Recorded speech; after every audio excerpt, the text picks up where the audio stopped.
Hi, my name is Alia Irdina binti Azmel. Hello, my name is Dania Wardina binti Dahlan. Hello, my name is Aisha Binti Azman. Hi, my name is Mama Azad FM bin Murad. Hi, my name is Wadi Koin Shamrul bin Ibrahim Azwan. And we are from Haifa! Excuse me, miss. Oh yes. Do you know the definition of acceptance testing? Oh, acceptance testing. Acceptance testing focus on validation and demonstrating the readiness for deployment, which means the system fulfill the user business needs. Ideally, the acceptance testing should be performed by the intended user. The main forms of acceptance testing are UAT, User Acceptance Testing, Operational Acceptance Testing, and Alpha Testing and Beta Testing. Hello, sir. When to use the acceptance testing? I listening to Cupid. No. Oh, when to use the Yes. acceptance testing? I think when to use the acceptance testing. Firstly, before the deployment, because we need to identify any defects that we can catch during this phase. Okay, next, engage end user acceptance test because end user is included in our acceptance test. They need to test whether the software or system is satisfied their requirements and align with business process. Okay, and the last one, meet the criteria of the testing teams. Testing teams set the height, set the guidelines whether the system of software can be published or not. Acceptance testing can be conducted through the collaborative user story rating. Do you know that user story actually represents the feature that is useful for both user and purchaser of a system? There are three critical aspects of the user story, which are the three C's. One, cart. The second one is conversation. The third one is confirmation. Acceptance criteria are the standards a user story's implementation must meet to be approved by the stakeholder. Similar to the test that it needs to pass, the acceptance criteria for the user story can be written in these two formats: scenario-oriented and rule-oriented. To ensure that everyone has the shared vision of what should be delivered, the testing team can use the techniques like brainstorming and mind mapping, considering the perspective from business, development, and testing. This collaborative technique helps in building user stories that are independent, negotiable, valuable, estimable, small, and testable, which can be summarized with the acronym of INVEST. Then comes the next question. How can we ensure that acceptance criteria are effectively tested? That's where the acceptance test-driven development or ATDD comes in. ATDD begins with creating test cases before developing the user story involving team members like customers, developers, and tester. During specification workshop, the team analyzes the documents, the user story, and its acceptance criteria, resolving any issues. Test cases serving as implementation guides are then developed from these criteria. Test cases initially focusing on positive scenarios testing, and then the team later conducts negative scenarios testing and non-functional testing. Test cases should be clear and understandable to stakeholders, written in natural language with defined preconditions, inputs, and post-conditions.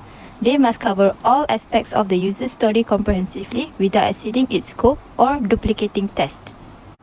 Please remember that if the user story is not clear enough or incomplete, neither stakeholders nor the testing team will know how to properly test the system.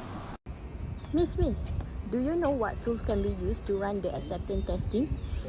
There are actually many tools that can be used to automate the acceptance testing, but I will specify three, which are Selenium, Cucumber, and Fitness. I will show you how to run testing using these apps. The first tool is Selenium. Acceptance testing is conducted using Selenium by simulating how real users would interact with a web application. This ensures that the software not only functions correctly, but also meets the intended user requirements and business goals. The next tool is Cucumber. Acceptance testing is conducted using Cucumber by writing tests in plain human-readable language.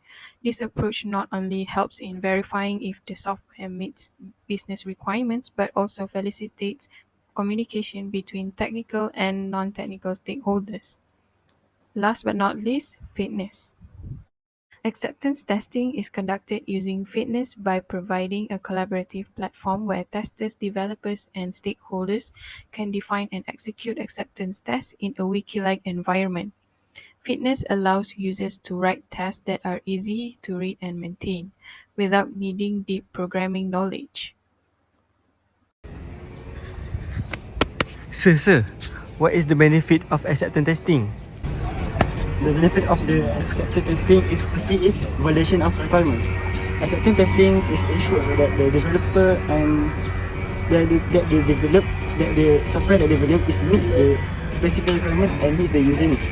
By evaluating the functional, usability and performance of the software against the predefined criteria, the acceptance testing can confirm that the software fulfills its intended purpose.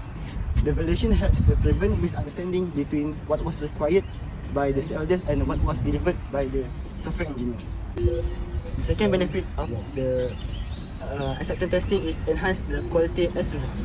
With acceptance testing, the potential defects and issues can be identified and addressed before the software is released to the end users.